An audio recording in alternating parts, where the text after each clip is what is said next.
Okay, let's get started. I know apparently there's part of this class that is going to a different class right before this, since they always come in a little bit late. But let's go ahead and get started. First off, there were a couple of questions about assignments. As you know, starting next week, we will have one team of students presenting the first chapter from the College Success book. The College Success book is on the Moodle site, so you can access that. So everybody who's teaching every group, every team that's teaching one of the chapters from College Success, that's where you need to find it. It's posted on right towards the top of our Moodle site. In fact, let me. No, you can find it. Along with, there's an abridged version of the 7 Habits of Highly Effective People. I'm not really having you do a lot of reading in that. We're watching a lot of videos, and your assignment last week was to watch a 100-minute video of Dr. Covey. If you did not get done with that last week, I'm also assigning you to finish that this week. So we're getting, I think, plenty of opportunity to hear from Dr. Covey himself in the different homework assignments as well as in class. So I'm not assigning specifically the book, but it's there, and I would suggest you download it and have it because it will be valuable to you in the future. But again, the College Success book is also right at the top of our Moodle site, so you can access the chapter that you're assigned to. I will go ahead and pass both the attendance sheet, but also again the sign-up sheet for the presentations. If you have not signed up, please sign up someplace on this page. There should be enough slots for everybody. I know that there's one that some people started to sign up for, anyway, whited out their names, so that one is now available to anybody else. As far as how to make your presentation, I think I did talk about that last week a little bit, but it's going to be about 30 minutes, not real long, which means if there's 4 people on a team, each one is only doing if it's 30 minutes long, that means you're like 7 minutes each. You are to prepare some questions. Part of your assignment is to prepare some multiple choice questions at the end of your PowerPoint. So you can save those other 2 minutes at the end to share your questions with the students and their answers, because those questions are also going to end up in your weekly quizzes and in your 10-point quizzes later on, your final exam, everything. You're going to see. You're going to help create your final exam. And if you don't do a good job, I'll have to rewrite it. But I want multiple choice questions. And so at the end of your presentation, you go through a few multiple choice questions with us based on your chapter. I don't know, are there any other questions about that? I did, I think last week I did go through a little bit to tell you what I was looking for. Again, there's 4 parts to the presentation. The first part is the PowerPoint itself, so I want you to do a good PowerPoint, have some good graphics. Even some professors don't quite understand something that you need to understand. I think I did tell you this last week, but let me emphasize again, and that is do not create a conflict in your audience between having to read what's on your PowerPoint slide and what they're saying. And the main way to do that is don't have a lot of words in your PowerPoint slide. If it means you have to have 80 slides, have 80 slides. So you have more slides and a little less information on each slide. Don't use complete sentences. This is like an outline. So PowerPoint is made to be like an outline, so you're just putting as few words as possible to represent what you're trying to talk about, and then you talk about it. So the bullet items, so to speak, are just phrases. They're not sentences. If you have too many words on there, as I said, the audience has to choose, do I read what's on the PowerPoint slide or do I listen? We actually had an interview with a potential faculty member last night. He did exactly what you're not supposed to do. Lots of words, and then he talked about something totally different.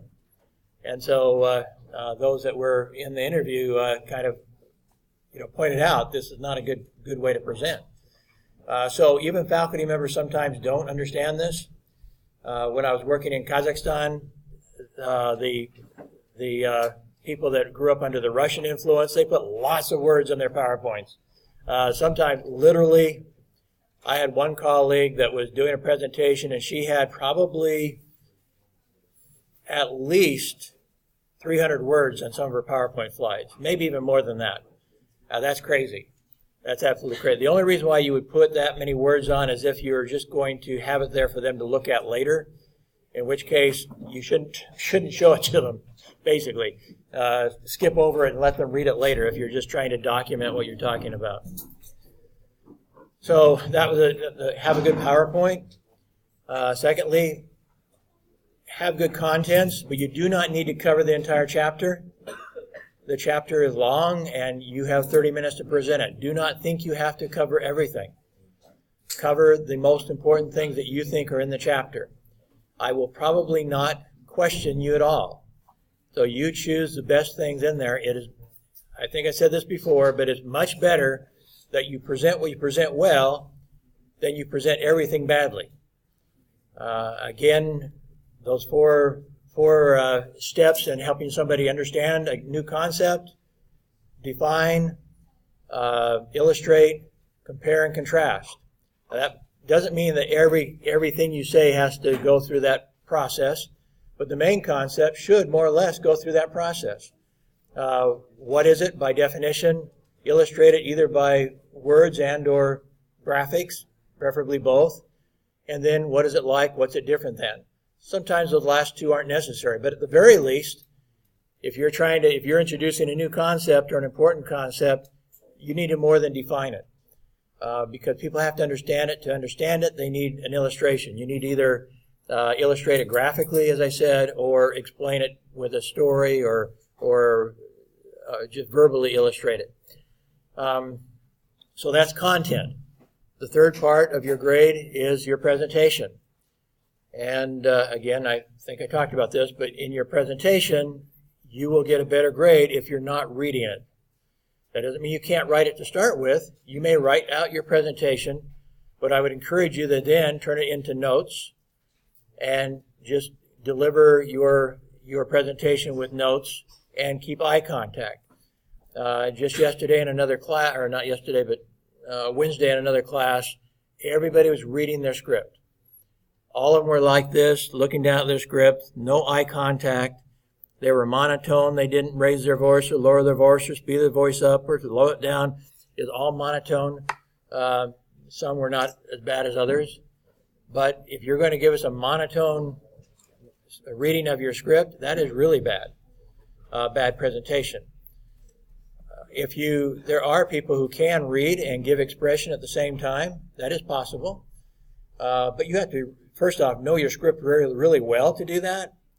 And you're going to have to practice it quite a bit in order to actually have the written script here and read it and give some eye contact and give some expression, articulation, emphasis, put some energy into it, and so forth. The last part is mostly for this class, first off, kind of extra effort overall. If there's something you've done extra that I appreciate, and I can't define that for you exactly, but if you've done something extra, that's where I would maybe give you a little extra credit in part number 4. But also part number 4 is where you do your questions. So each person is supposed to do a couple of questions, multiple choice questions. Tell us, go through it with us at the end of your presentation and give us the right answer. And that question may, as I said, be used in your weekly quiz and your quarterly quiz and your final exam. So do a good job of making your questions. Any question about what you're supposed to do? You understand more or less? Did you have anything else that you didn't understand? Anybody? Okay. So if you didn't guess from those that were here with the music video, the subject is begin with the end in mind. But before we really get into that, the university wanted me to announce a special speaker. Mouse isn't working. Hello.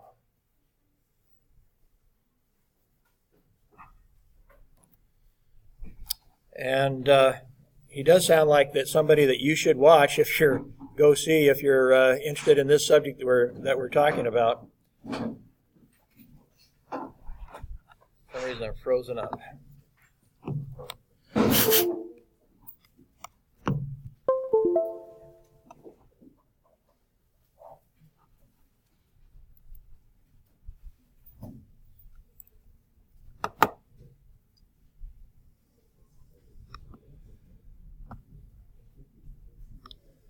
So next week we're going to have, oops, I'm going to have to,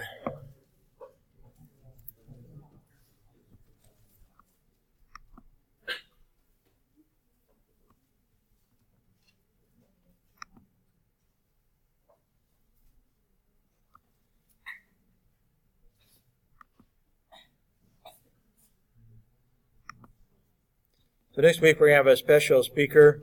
I think, as I said, is very much in line with what we're talking about in this class.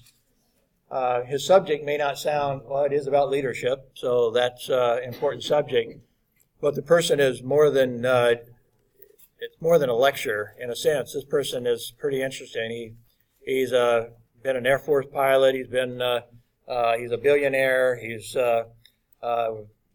speaks at places like Oxford University, even though he's from here.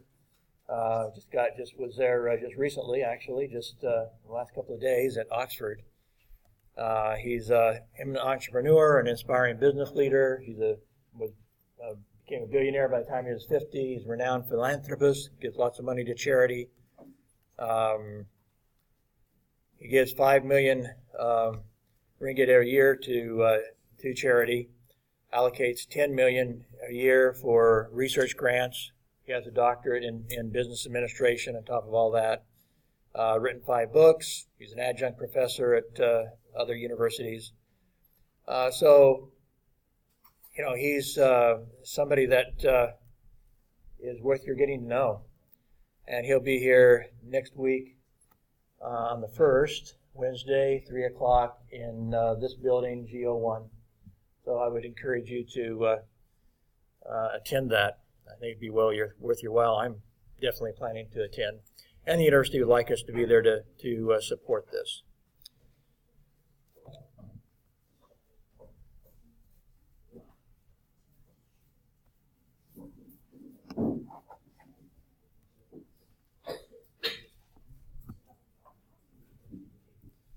For some reason my mouse is not working well today.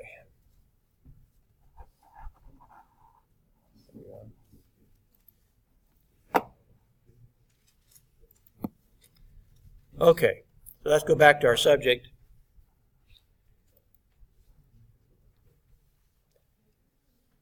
How many have ever heard the story of Alice in Wonderland? Does that make itself way to Asia? Anyway, Alice finds her way, crawls down a rabbit hole and finds herself in a new, strange world. And among other things, she encounters a talking cat, the Cheshire Cat, and she is lost in this new world. Could you tell me, sir, please, which way ought I to walk from here? Well, it depends a good deal on where you want to get to. I don't much care. Then it doesn't matter which way you walk, so long as I get somewhere. Oh, you're sure to do that if you only walk long enough. Many of us in life are kind of like Alice in Wonderland. We're wandering around, not quite sure where we're going, and that's what the subject of this lesson is about, is how to figure out where we're going. When you look at Dr. Covey's paradigm of habits, we're talking about habit 2 here. Again, the first 3 habits are what he calls the private victory, and they're to achieve independence. Before that, as we talked about, when we're young, we're kind of dependent on everybody. But we should mature out of that and become independent, and yet many of us, for many people, it takes a long time, and their idea of independence is still to blame everybody else for whatever they fail to do, whatever they fail to achieve. And then after that, we'll be talking about the habits that lead to greater interdependence, that is, greater relationships with other people. I'm going to today play a couple of videos from Dr. Covey himself, because he does a very good job, obviously, of explaining his own concepts. And so I'm going to go to this one first.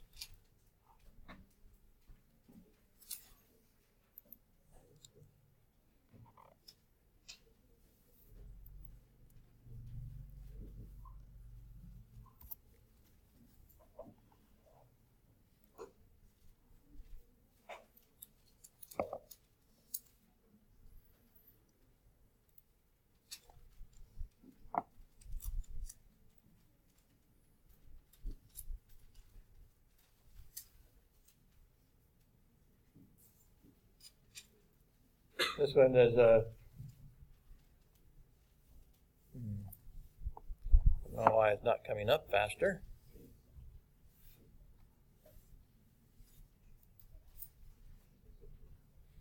I'm not going to record this as part of the class. It's taking a few seconds to come up. Let me continue some discussion here. One thing that I want to discuss is, in case you aren't aware, these videos, including my own video, you can, while you're watching them, you can turn on the closed caption. That's this button right here. It says another. YouTube is making a change. I don't know why maybe because of the different languages they're now accessing. This is their version of closed caption in some, or it may actually just be that I'm using this particular browser. But anyway, in other cases, it's CC right here for closed caption.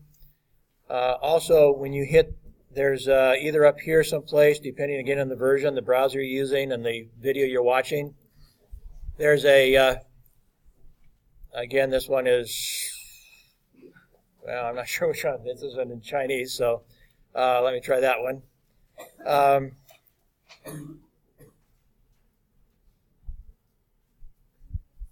There is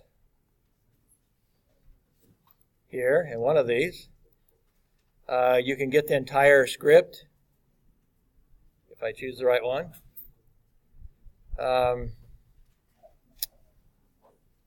For some reason this browser is very slow. I'm going to go to an English browser anyway, so I'm going to kill this one and go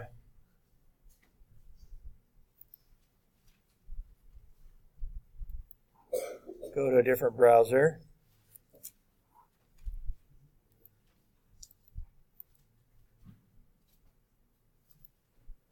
And hopefully it will go for us.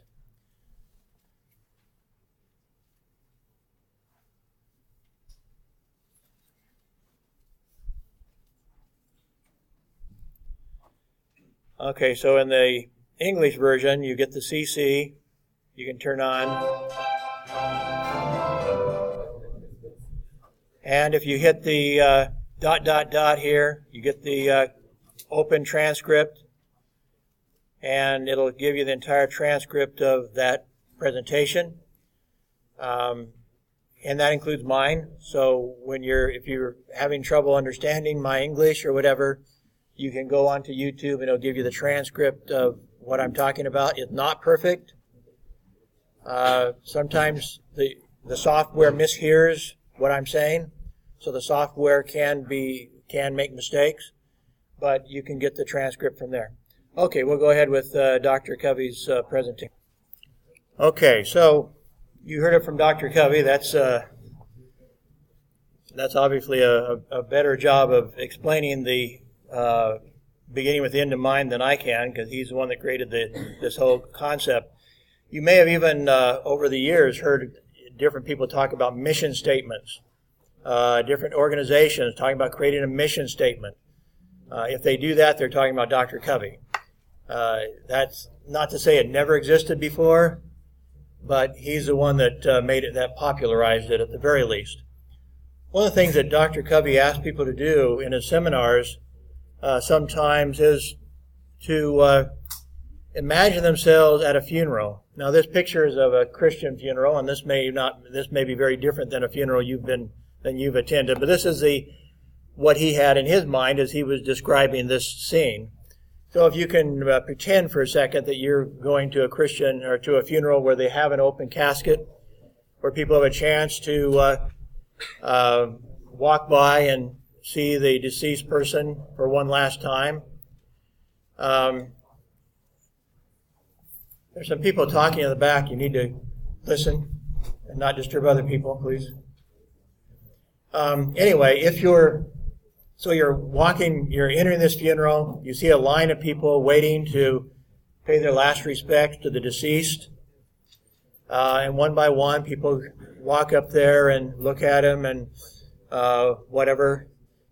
say a few words or just share a few inner thoughts. And then they go on, and you get closer and closer, and you finally get up to the casket, and you look in the casket, and it's you. You're the one in the casket. As the funeral proceeds, friends and family and business associates, colleagues, one at a time get up and share their thoughts of you. They may talk about your character, your contributions to their life. They may talk about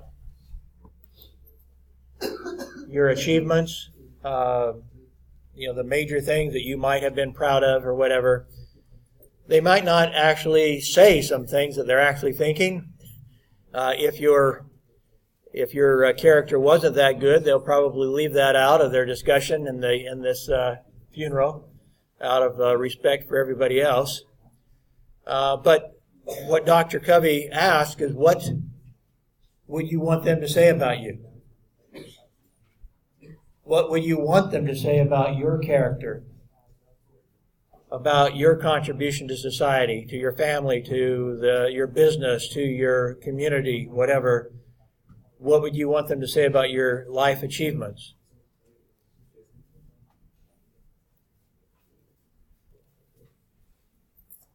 In his seminar, sometimes he gives people about set 2 or 3 minutes to think about this. You're young, and you think you're going to live forever. It seems like just a couple of days ago that I was sitting in seats like this at your age. I'm obviously not your age anymore. My older brother was 5 years older than me, and about 15 years ago now, he contracted, maybe a little more than that, he contracted Lou Gehrig's disease, ALS, and he died. He lived a very full life.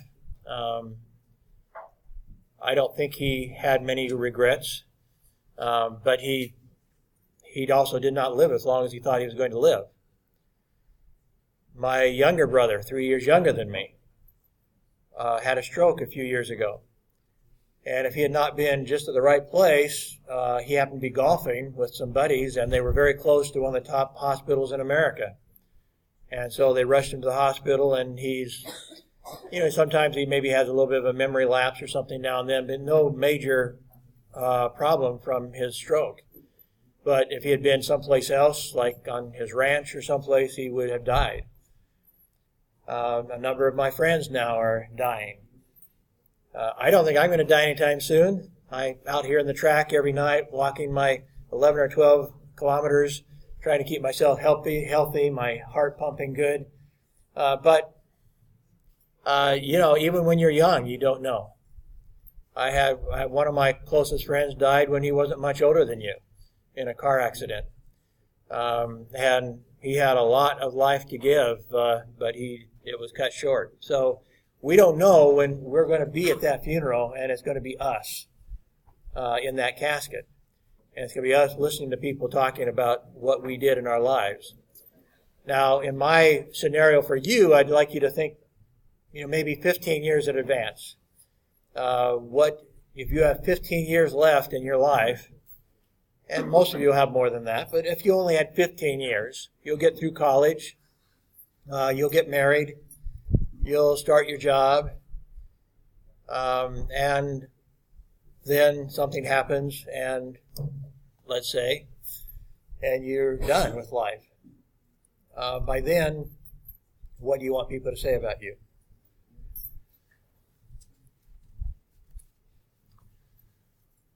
Of course, Dr. Covey talks a lot about looking at our lives from the inside out.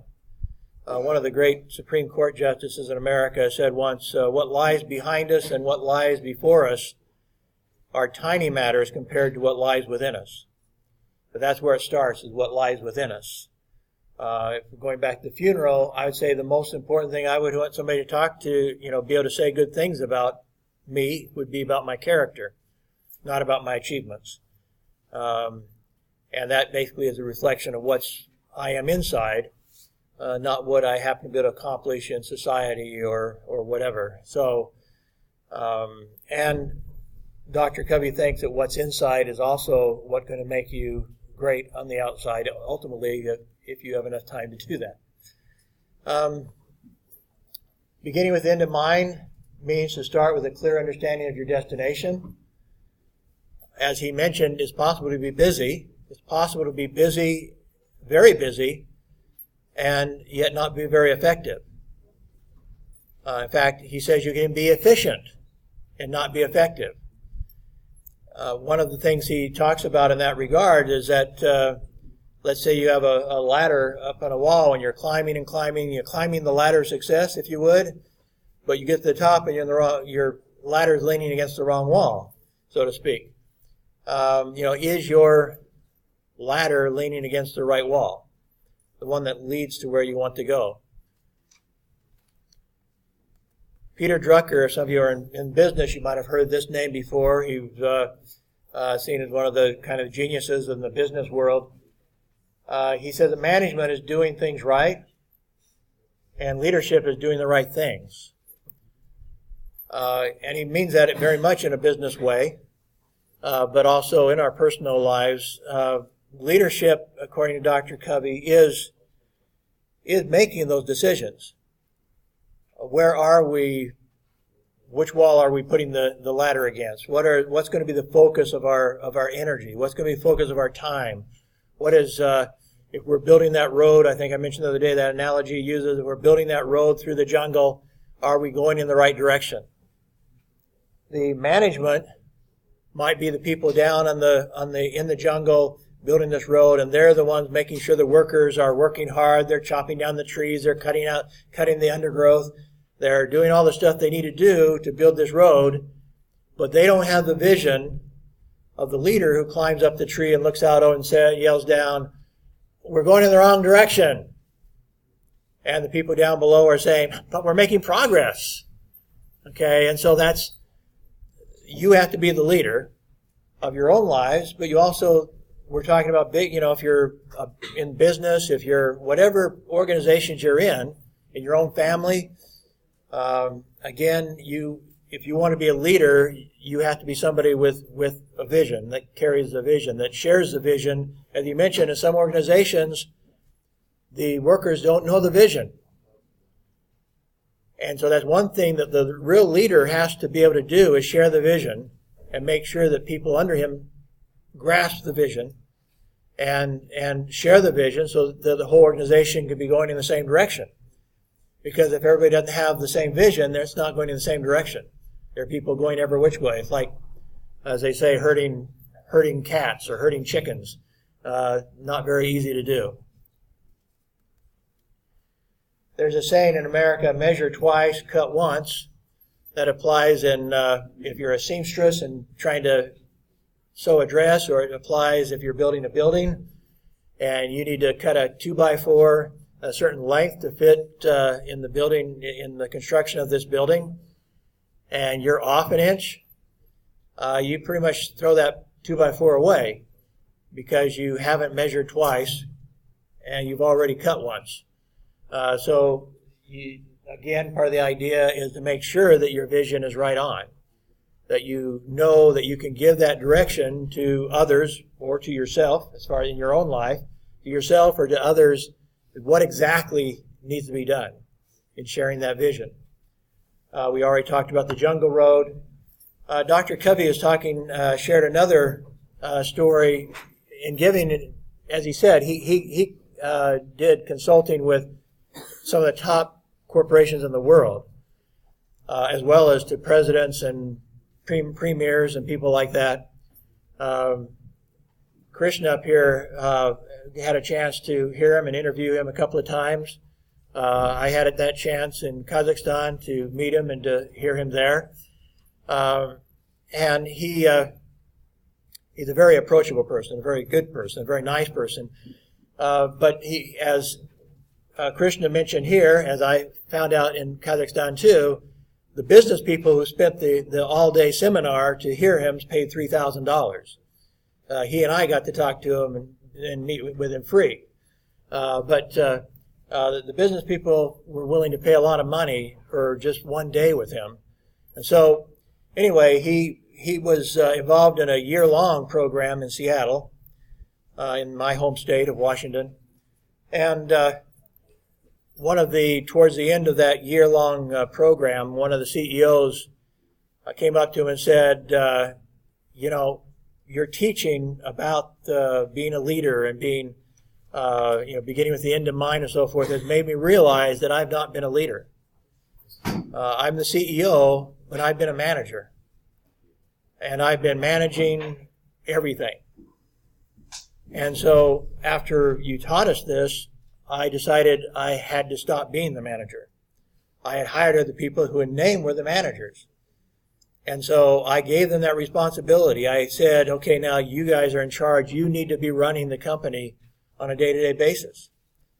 I'm going to be the leader. I need to be doing other things, figuring out where we need to go in the long term and making sure that we're going in the right direction.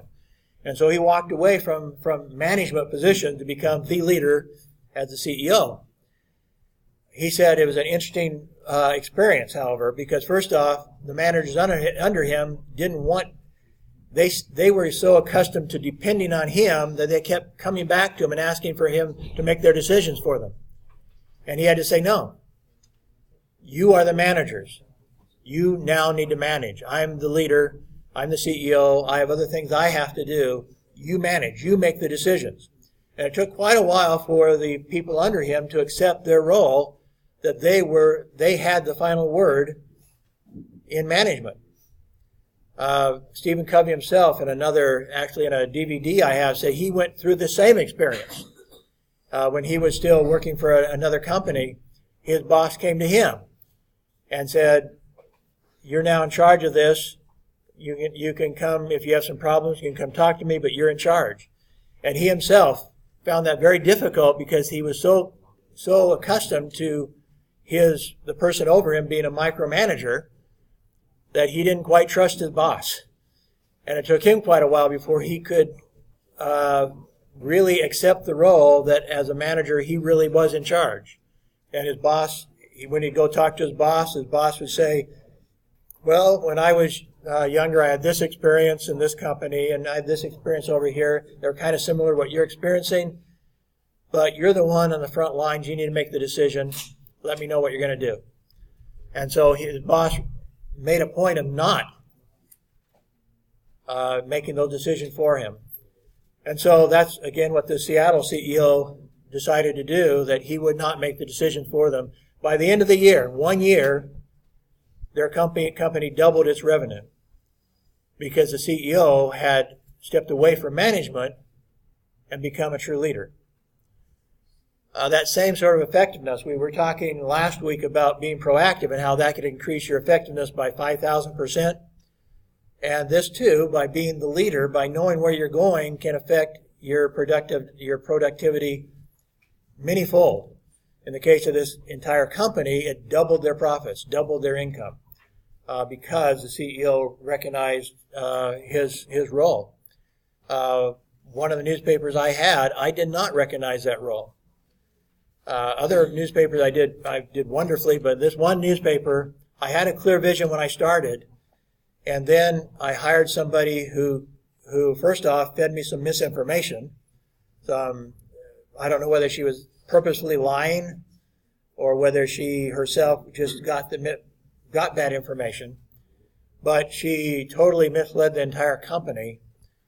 Meanwhile, I was not taking the leadership position as well as I should because I'm my father's son. My dad was a farmer, and he ultimately, when he was about 50, 55, something like that, he had to leave the farm because he could not stop being the worker too. He would hire people to dig ditches, and they wouldn't be digging fast enough. He'd jump in the hole and dig the ditch himself. But he had rheumatoid arthritis. And ultimately, his doctor said, if you can't stop digging ditches, you have to leave the farm. And so ultimately he did. He had to leave his farm because he could not stop digging ditches. Well, there's some things that are nice about a manager willing to dig ditches. And once in a while, that's maybe does show the team that you're willing to do the grunt work, so to speak, that is not below you. But at the same time, if you're doing the grunt work and you're not doing the leadership, you're cheating your company. And I discovered that, and that's what the Seattle oil manager discovered as well. So whether you're talking about your own life, your own personal decisions, or as an executive someday in a business, you need to understand these things. And as Dr. Covey said in the video, basically that everything's created twice. If you now this habit is really about the first creation. This habit is not about the second creation. The second creation is the next habit of putting first things first. That's the next habit. And so we have one habit that is about leadership and the other habit about management. They're both important. You have to, in your own life, be a leader. You have to know which direction you're going. But then you have to know how to manage and be effective in how you manage your time and so forth. So today we're just talking about this habit, and this habit is about leadership. And as he said, whether or not you do it, somebody has to design your life. It may be by default. It may be that you're just going along with what your parents say or what your teachers say or what you saw in a movie. I don't know. But somehow your life is going to be designed, and if you don't design it, somebody else will. So again, reiterating what I just said, actually. So habit 2 is about leadership. Habit 3 about management. Even if you were my age and you're on the downside of life, it's not too late to rescript. There are a lot of people older than me that have not achieved big goals, have not become famous or whatever, have not become rich until they're older than me, sometimes 80 years old or older. People who have retired started writing books after they retired, for example, and become famous authors, even Nobel Prize winning authors, Pulitzer Prize winning authors. There are people who have not started their business or not decided to expand their business until they felt comfortable at my age or older. And suddenly, when they're older, their things explode because they have taken time to rescript their lives and to reorient it. Certainly at your age, you can, rescript many times if you need to. If you feel like you have to rescript your life, you can do that. So whatever path you seem to be taking now and you don't like that path, you rescript, you redesign. Dr. Covey said there's 2 additional unique human endowments that enable us to expand our proactivity and exercise our personal management, and those are imagination and conscience. We talked previously about his belief that principles are eternal. Principles are as true as physical laws, like gravity. He believes that most churches in the world, most religions teach these basic principles that he built this book around. There might be some people who would argue with some of them, but they obviously have been quite effective with people who have followed his consulting and followed his book. If you go online and look on Amazon.com and look at his book, you'll see about 10 pages of very famous people who marvel at what they've gained from this book. So if the proof is in the pudding, as we say, or if the results are good, then it seems like he might be correct in that. So we can, first off, based on true principles, correct principles, and with our imagination, one thing I like to tell my daughters, for example, with my grandkids, I said, don't be afraid to let your kids be bored. Being bored is important. Being bored is a time when somebody can become creative. And even for yourself, sometimes you should put yourselves in a position to be bored. Or when you think you will be bored, because your mind will suddenly get more creative. There's been scientific studies done on this. Of course, there's other ways of tapping into your right brain, and we'll talk about that a little bit later. When you're fighting to rescript your life, there's two things that might become obstacles. In our world of communications, both Christian and I are communication professors, but in the world of communications, there's two theories that are quite important. One is a theory of groupthink. And groupthink suggests that if you are in a group where everybody thinks alike, then it's almost impossible for you not to have your own thoughts so reinforced that you think everybody else outside your group's an idiot, basically. That anybody who doesn't agree with you is an idiot. Because everybody you know and respect, in other words, everybody in your group agrees with you. That's a problem with cultures. If you grow up in a certain culture, you believe your culture is the one true culture. Because you accept it as part of your paradigm. And many other things like that, where we're in a group where everybody accepts that this is the right way, then it's hard to break loose from that, and that in essence is scripting our lives for us, for better or for worse. I'm not saying it's necessarily negative, but I'm saying it's nonetheless true that if you are part of a group that all think alike, it'll be very hard for you to break away. First off, because you won't even think that you should. Because everybody agrees with you, everybody you respect agrees with you, therefore you must be right. Even if you disagree, it'll be hard to break away. There's another theory called the spiral of silence, where if you're in a group where everybody has very strong feelings about something, and you disagree with them, you won't say anything. Because you don't want to get into a fight, you don't want to be embarrassed, you don't want the hassle. And so even if you disagree with the group around you, you will not say anything. And this can be dangerous to a society too, when people aren't willing to speak up and share their true thoughts because they feel embarrassed to do it or feel like they're going to be attacked, at least verbally, if not physically, in some cases, if they disagree with those around them. We have to fight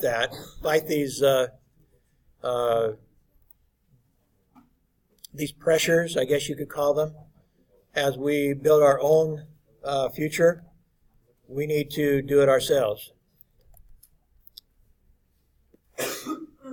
Some of you most of you don't know who Anwar Sadat was. That's in the middle there is President Carter, who Krishna also had a chance to meet. And President Carter was trying to, this was not too long after the war particularly between Egypt and Israel, the so-called Six-Day War. And there was ongoing conflict throughout the Middle East, as there is now, but specifically between Egypt and Israel. Anwar had been quite the rabble-rouser, you might say, as a young man. He was actually part of a plot to kill the king of Egypt. He had been thrown in prison. And in these years in prison, he kind of like We were talking about Viktor Frankl, who was thrown into the prison camp or the concentration camp during World War II. Like Viktor Frankl, Anwar Sadat had spent those years in prison re-scripting his life, deciding what his life should be like. And so when he became president of Egypt, he did face those pressures that I was just talking about. Because as a younger man, he was among those shouting, "Never, never, never will we give 1 square foot of soil, of Arab soil, to the Jews."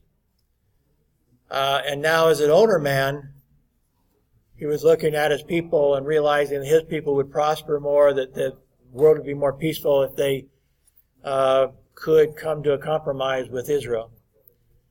And so, despite him being one of the leaders that would, yelling "never, never, never," he re-scripted his life and he pursued peace that lasted for a long time between Israel and Egypt, and won the Nobel Peace Prize with it.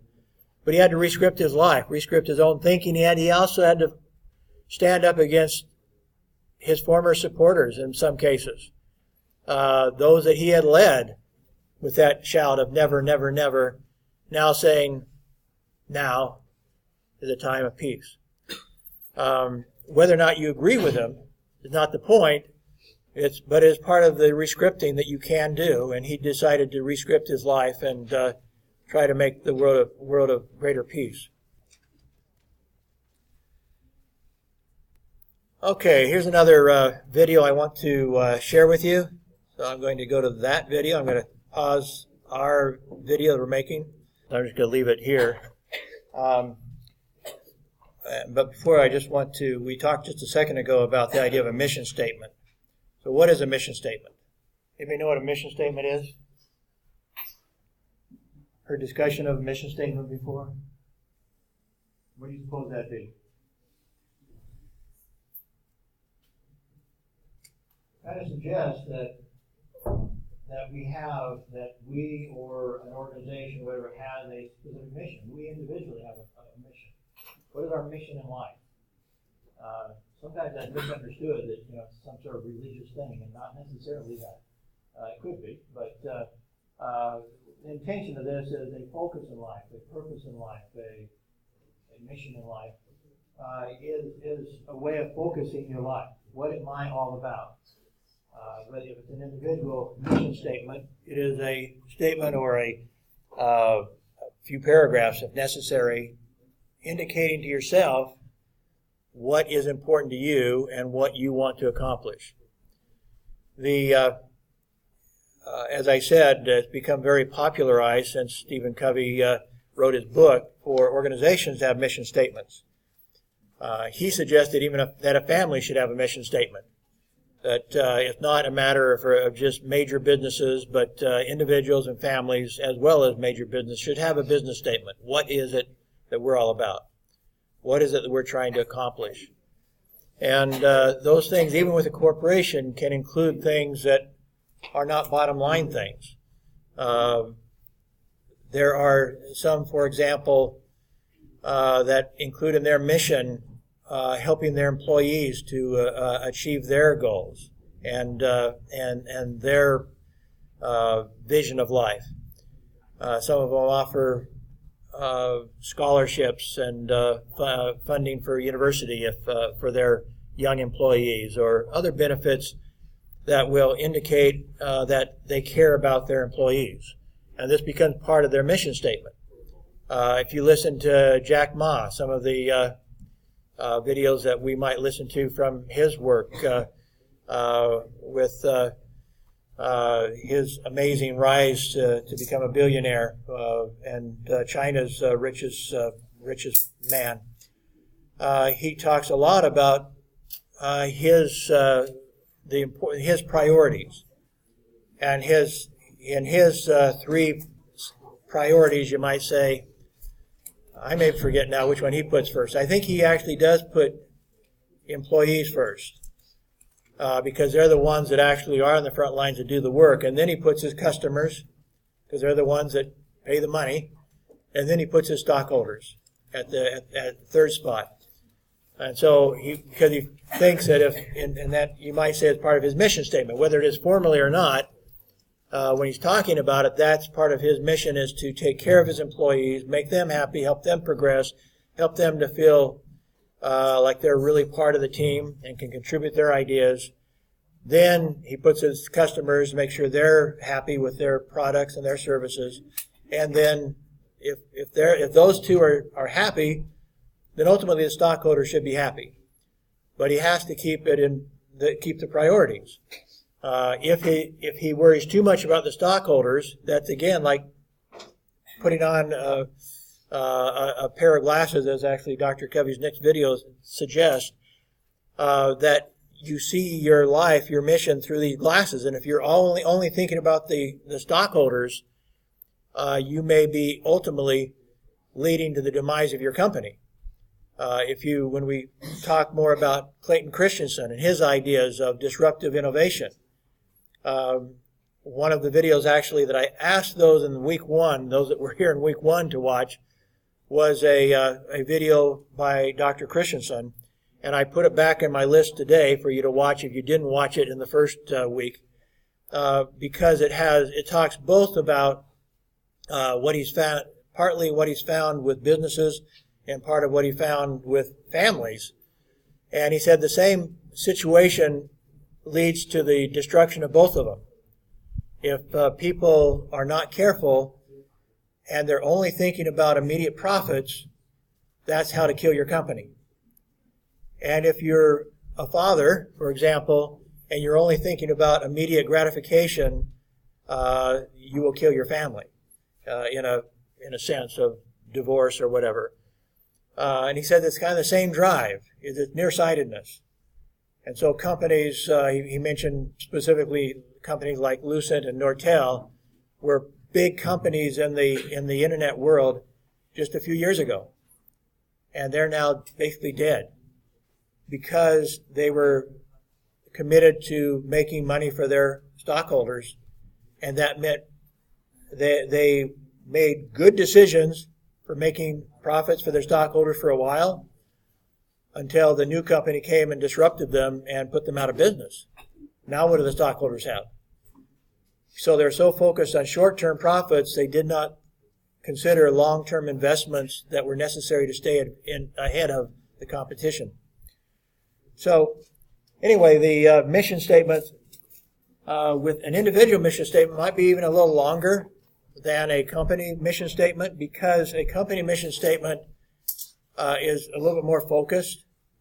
Even though it may include some things about employees and stuff like that, still, as an individual, you have many roles. You are an individual.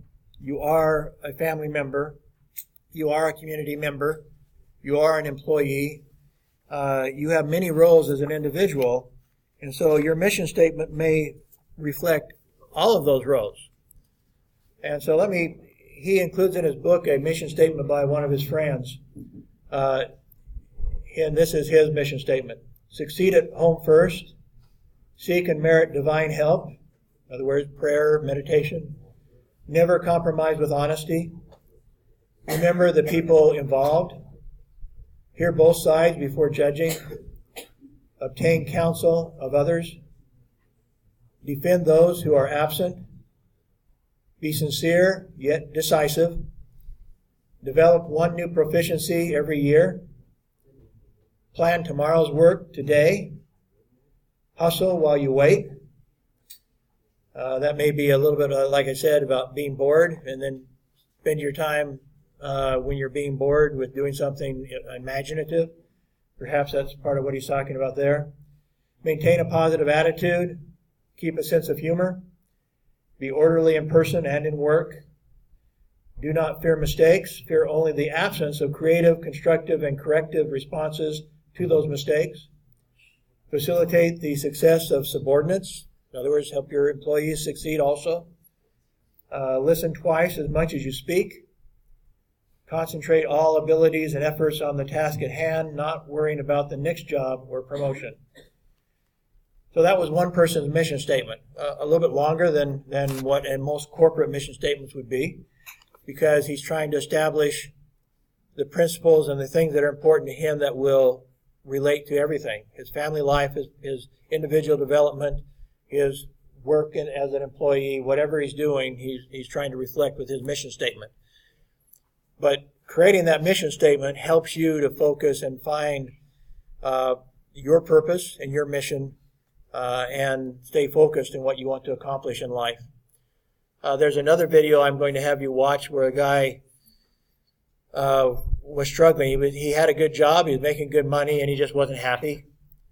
And so he turned it around, and in creating his mission, he started with the things that he wanted to do, the things that that would make him excited if he woke up every morning and he knew that he had these things he had to do. Would he be excited to do them? And so he decided, he kind of built his mission statement around the things he really wanted to do in life, and he changed his life. He started doing the things that he created from that list of things he wanted to do. He created goals. He started accomplishing those goals, and he found that he had a lot more energy. And once he had his mission statement, and once he started making his life parallel with his purpose, with his mission statement, and with his goals, and what he wanted to do in life, he suddenly had a lot more energy, and he got a lot more done because he was happy doing it. That's, again, one that you can watch as homework. Okay, I'm going to go to this other video before I go back to the PowerPoint. And again, Dr. Covey will expand on some of these thoughts.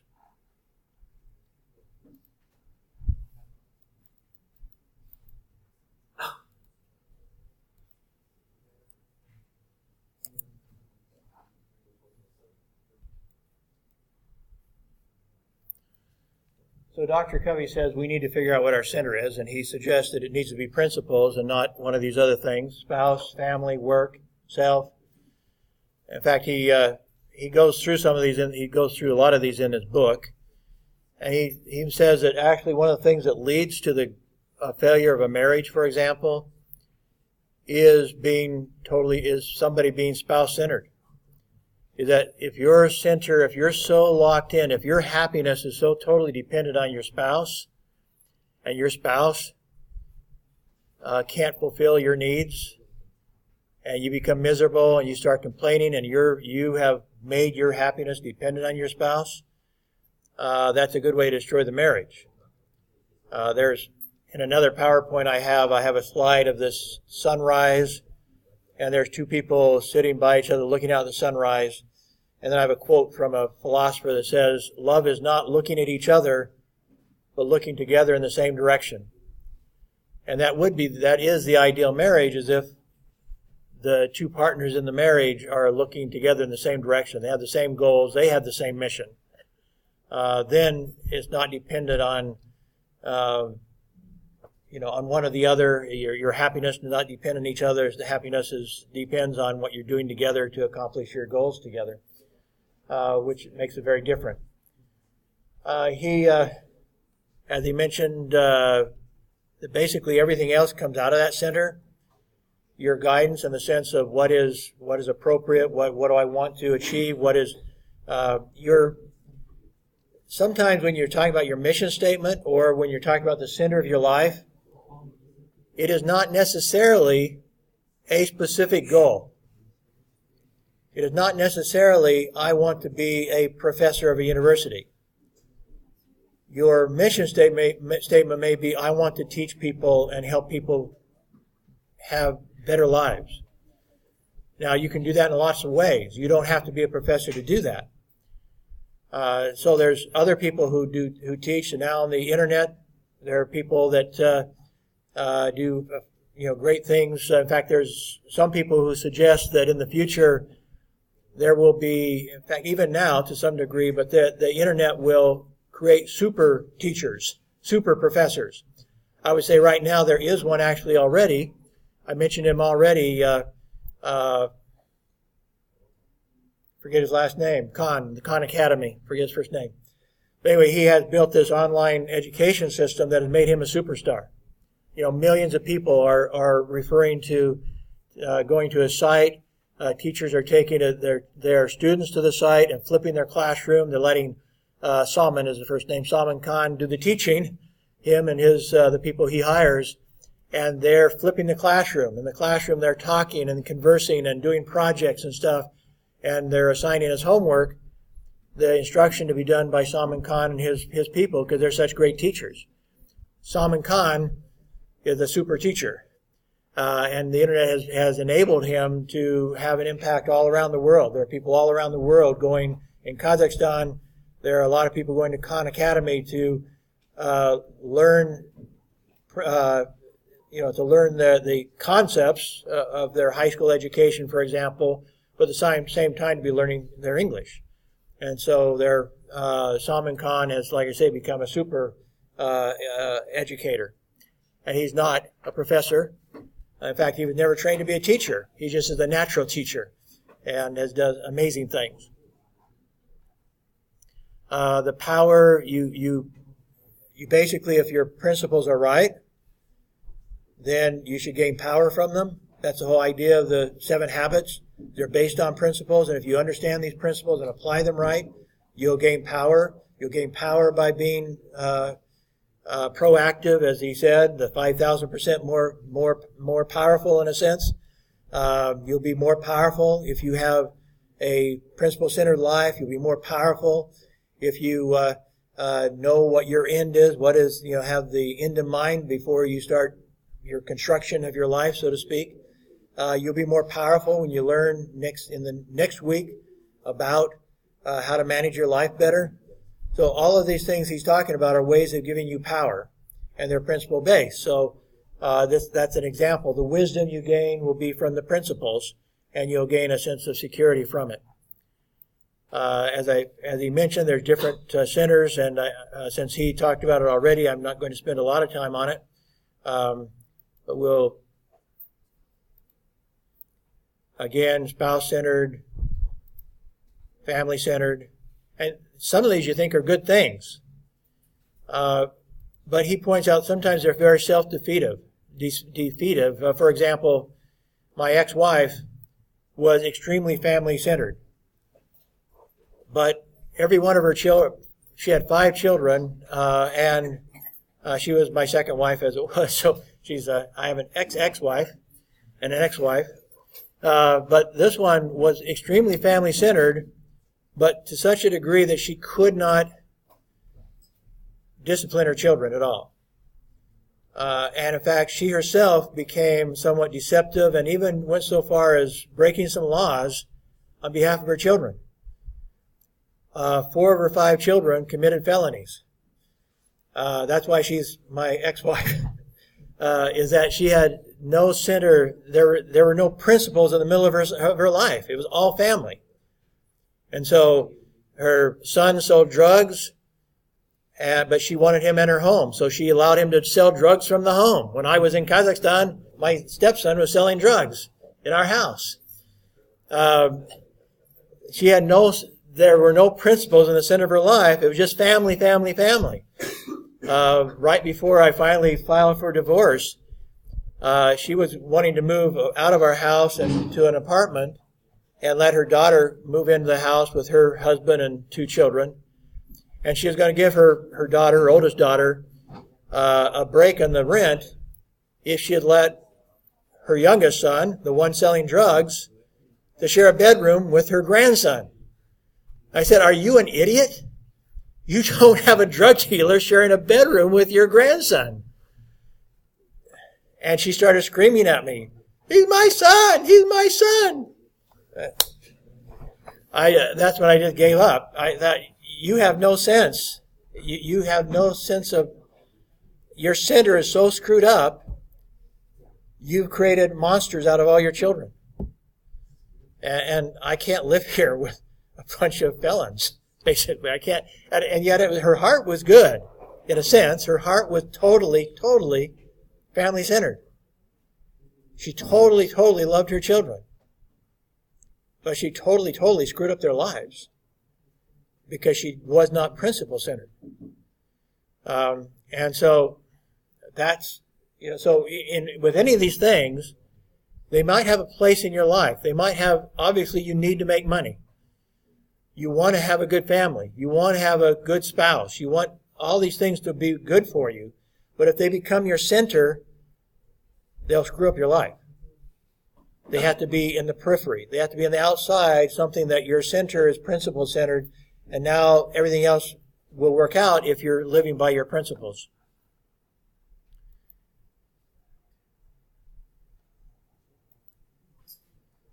We talked about Viktor Frankl before.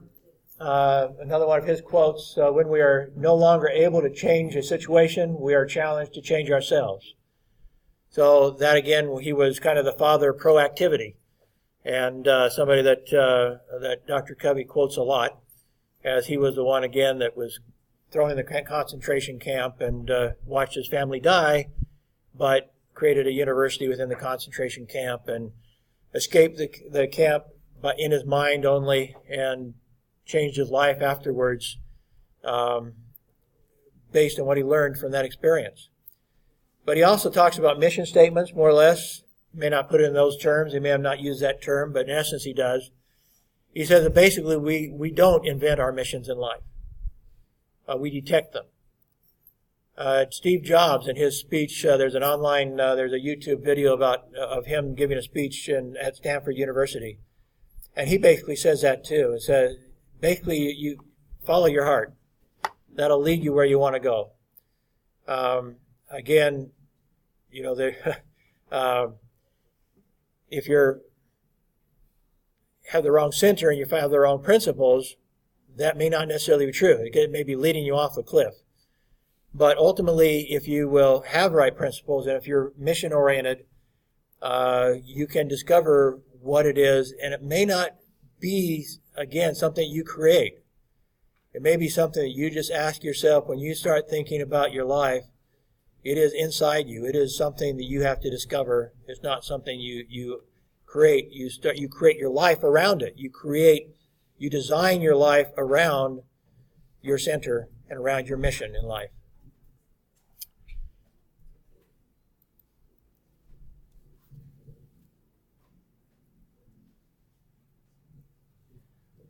One more video I want to show you.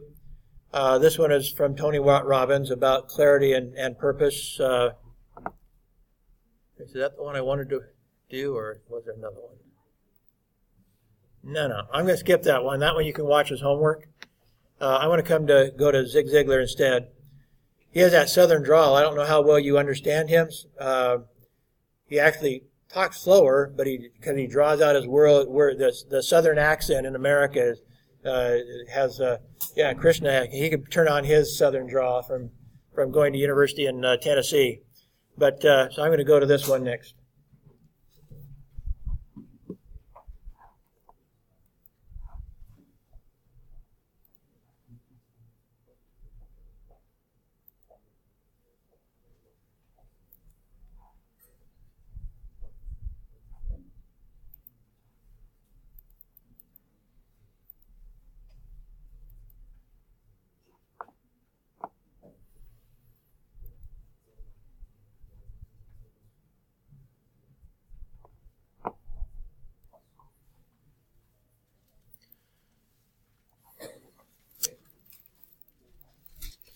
Okay, so to wrap this up, Thank you very much. I enjoyed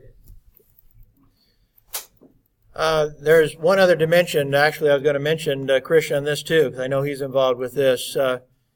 In achieving, once you have decided what the center of your life is, what do you do? And one of the things that Dr. Covey talks about is using your whole brain.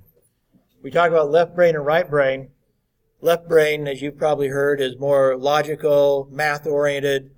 It's more analytical, so forth. Your right brain is more creative. It's your right brain that really goes to work at night.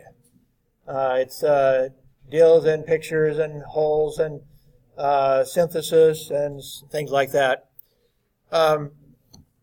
So how do you tap into the right brain? That's one thing that Dr. Covey teaches in his book, is to tap into the right brain. That most of us are kind of, women are more right brain than men are. But regardless, we still, even among women, you don't always tap into the full power of the right brain. I know Krishna does meditation, and I would suggest that that's a way of tapping into the right brain. I do some meditation of my own. We do things differently, but I also, that's kind of part of what I was saying earlier, that sometimes it's good to be bored. And so you might do it routinely, in a sense. If you can call meditation boring, in a sense, you put yourself in a position where now you're ignoring the rest of the world and you're focusing on what's important. And whether you're doing it with yoga or whether you're doing it with some other means, it is a way, I believe, of tapping into your right brain. I mentioned the president of the American Business Consultants Association, and how he programs his brain every night. Before he goes to bed, he considers a problem that he's working on in his consulting work, and he studies that out in his mind for a few minutes. He's obviously done some work on it already at home, but now here, he already did some work on it in his office, and he comes home now and he reviews it one more time, what the challenges are. He's trying to help this business and his consulting work, and he programs his brain and he commands his brain, okay, now solve this problem. They've got this dilemma, they've got this problem, now solve this problem for me, solve this problem, solve this problem. He goes to sleep and he wakes up in the morning with new ideas that have been developed while he's been sleeping. There's a variety of ways to tap into that power. Certainly one way of tapping into your power, actually, is Tony Robbins, the video we didn't watch, but a lot of what Tony Robbins talks about is finding your focus. So that's kind of like, he doesn't call it mission, at least not very often. He doesn't use that term very often. But in essence, what he is saying is once you can figure out your mission, your mind now has a focus. If you don't have a focus, your mission, your mind can't focus on it.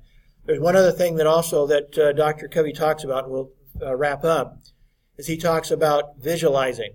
That's another way of tapping into your mind.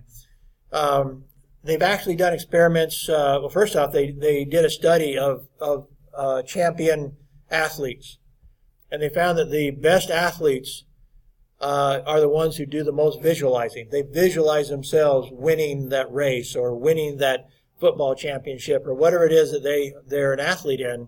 They repeatedly and often visualize themselves doing it, more so than those who are the losers, basically.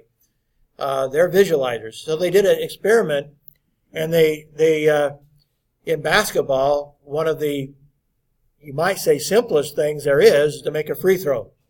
It's simple in the sense it's always the same distance from the basket.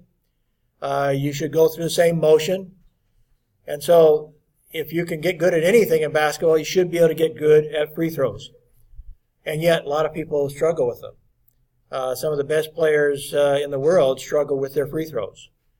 And so they did an experiment, and while some people are practicing in the court, they had another set of people practicing in their mind. And in their mind, they would visualize themselves making that free throw over and over and over again, visualize themselves making that free throw. Dr. Covey says that in order to get your whole mind involved, you should even think about maybe the crowd roaring, the sound. You make the free throw, swishes through. People roar, yay! You can, any senses you can use that you can think of, that you can involve in this visualization, the better, because that more involves your right brain. And you get your right brain to assist with your left brain. So now it's not just a logical thing that how to make that basket. Okay, bend my knees, up I go, flip the wrist. But now your whole body is involved with it, and you're seeing yourself, and you're feeling it, you're hearing it. and that through visualization you can achieve amazing things. So these are just a few tips, some from Dr. Covey, some from other sources, to help get your right brain involved. But it can't be involved if you don't have the vision to start with. If you don't have the vision of what you want to accomplish, how are you going to see it in your mind? How are you going to hear it in your mind? How are you going to, involve your senses? You have to know what it is. You have to know the end that you want to achieve in order to focus your life on it. Again, with a mission statement, it may not be a very specific thing. It may not be, I'm going to be a professor, but I'm going to be a teacher somehow. It may be it may not be that you're going to be a journalist, but I'm going to be a writer. And so you may write a book. You may write something else. It may not be that I'm going to be a Nobel Prize winning physicist, but that you're going to be, in science, you're going to make a big difference. You're going to help discover new things. Some of the things may be somewhat general, and some things may be specific. And in your mind, you may take your general ideas, your general focus, and make them very specific, winning the Nobel Prize if you want to, whatever it might be. But the principles are going to be the center. In a sense, your mission has to be a little bit based on, they're going to be based on principles as well. And kind of like the other guy I was talking about, where he started creating his mission, so to speak, by thinking about the things he loved. What do I love? What do I be excited to do every morning when I get out of bed? You might be trying to then establish the principles, and then you start creating you're designing your life around those principles and those things that you really feel passionate about in your life. Involve your passion. If you're passionate about it, that's right brain. Be passionate about what it is you want to be. Okay, we're after time. Thank you. By the way, after basically a week from now, right after your next class, is when we're scheduled next week to have our first 10-point quiz. So the 10-point quiz is based on the 0-point quizzes. These ones we're taking every week. The questions are all going to come from these other quizzes. Now, some people have come up and said, but you're not giving us the answers. Well, that's why. I want you to find the answers, because if I gave you all the answers, everybody would get 100%, and you wouldn't have to do any work for it. You'd be memorizing answers and not concepts. So you're going to know, if you do the quizzes, you know the questions already.